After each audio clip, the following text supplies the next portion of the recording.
Everything's too loud, everything's too noisy, there's so much chaos. I'm making up this song because I don't have a segue song for this video, so I'm making up my own song, and this now is no longer a song, and I'm just speed talking. I like being random, actually. Spontaneity is good. It can help with creativity, so why not? Hello humans, hi, hello and hi folks, it's Lev. Welcome back to another video. For those of you who are new, I use him pronouns. In this video, I wanted to talk a little bit about the chaos of the world, and something I've come to realize is important to me.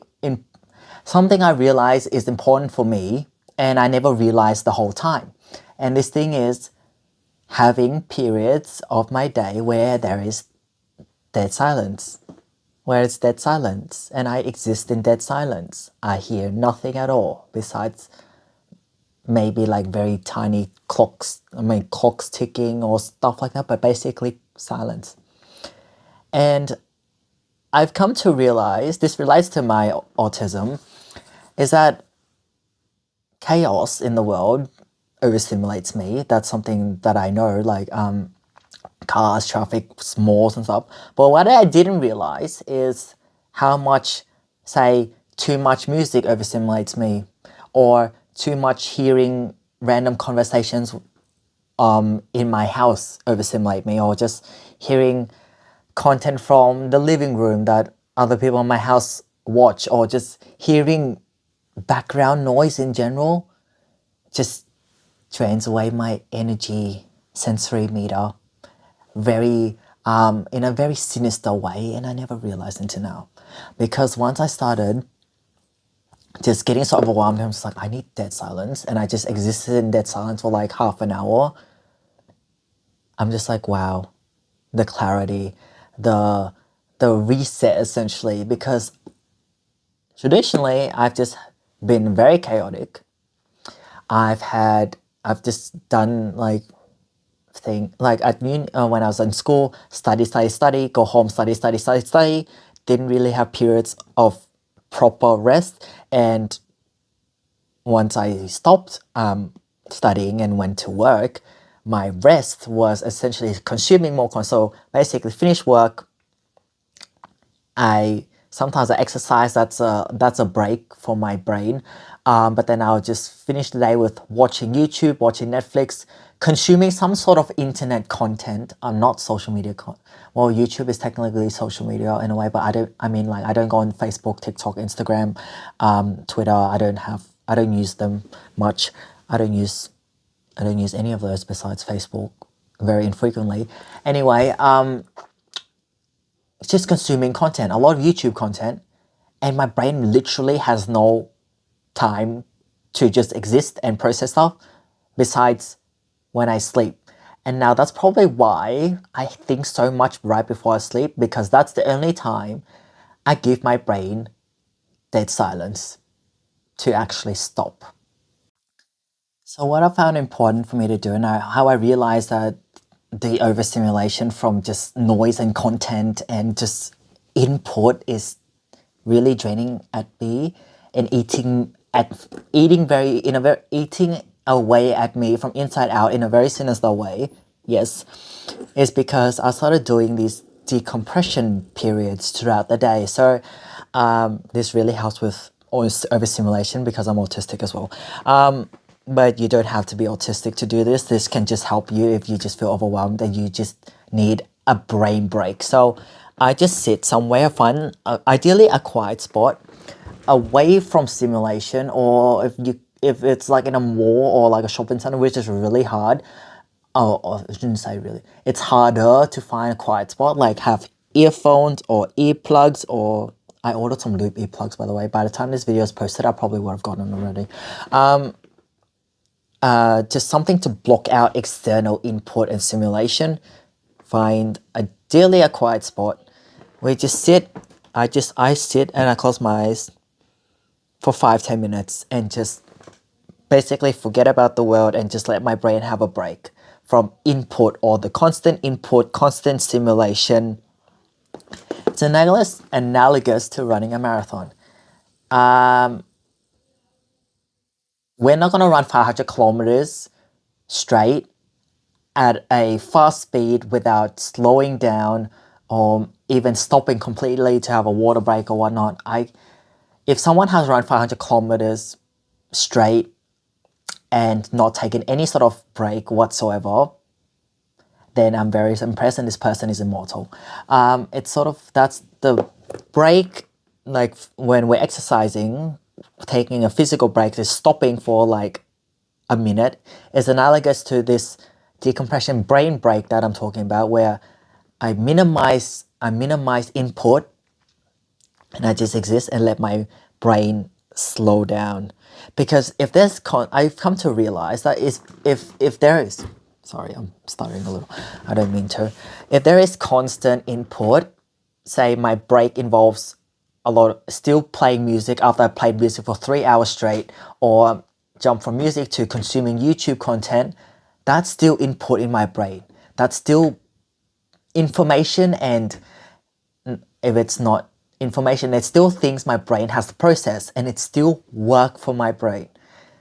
And when I sit here in dead silence, my brain has nothing to process besides the things that are already in it, or just gives it time to slow down. Slow down. This can look, it doesn't necessarily just have to be sitting in a quiet spot and doing nothing if that doesn't really work for you.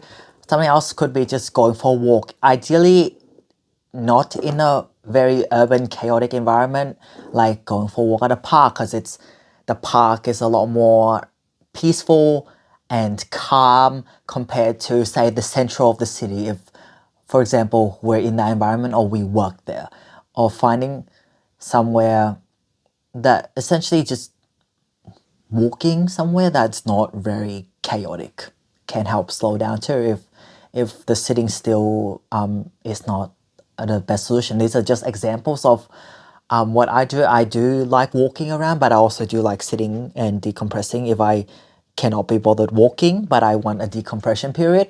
Another thing I do is sit in my car. If I'm traveling out, or if I'm like at the mall and I need like decompression, I can go sit in my car for 5 minutes, and it's a lot more quiet than in the mall. Sit in my car for 5-10 minutes and then breathe, and then go back into the mall if I need that breather. There's different ways to do it. You just gotta experiment and work. Sorry, you have to experiment and work. Sorry, I'm trying to say my sentence. You have to experiment and figure out what works for you, because I don't know your environment. I don't know you. I don't know your what sensory things set you off. So I don't know what overloads you. So you just gotta just try and error and sort of figure out what works for you. But these are just suggestions and things I find helpful. Is getting away from stimulation, minimizing stimulation and noise in general. Just minimizing noise, background noise, any sort of noise. Be in a quiet space. Ideally, be alone, because if someone's next to me, I just feel very self-conscious and it's just really uncomfortable. If I'm just sitting here like this and look like I'm not awake. Yeah. And I've also found these periods of silence really helpful for me and important for me, because if there's constant stimulation, like if I'm constantly doing something and then if my break involves stimulation and input from the outside world, whether that's music, YouTube video, podcast, it's still just info going into my brain and things my brain has to process. I don't have space to think. I don't have space to think, because my thinking space and my working memory space and my brain energy is taken up in processing the input that goes into my brain. So if you're watching this video right now, your brain is like processing what I'm saying. Hopefully it's processing what I'm saying. It's taking in what I'm saying. It's processing what I'm saying, and that takes work from the brain.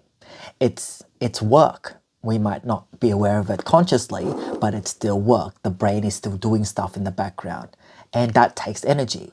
Well, for me, at least, it takes energy. I'm assuming it takes energy for everyone, but I'm not 100% sure. essentially I don't have space to think because it takes all my brain space is taken up with the content and things I'm consuming. I have no space to think. I have no room to think. It's like imagine a very overcrowded area. Pretend like there's like a building and the entire building is filled with people. It's super crowded. You barely have you barely have any room to move. And that's analogous to me filling my brain with content. My brain has no no space to roam, just explore things, concepts, and just have a space to exist with current input and work with it if I keep filling it with stuff. If I hope that makes sense. I'm hoping it does. Another way to put this is decluttering your brain. So with, say, in a hypothetical situation where we have a lot of stuff in our room and it feels very cramped, we can clear stuff. We clear stuff out of the room, we reorganize things, we throw out things we don't need or give them away. We clean up the room so it's less cluttered and there's more room. It's more spacious. It's the same with the brain.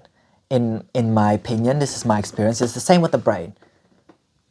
My brain gets cluttered, I get overwhelmed, I get stressed, I feel annoyed, my mood goes up and down. It's just, I just feel cramped in my brain, hypothetically, and I have no room to breathe. I have no room to breathe. My brain has no room to breathe.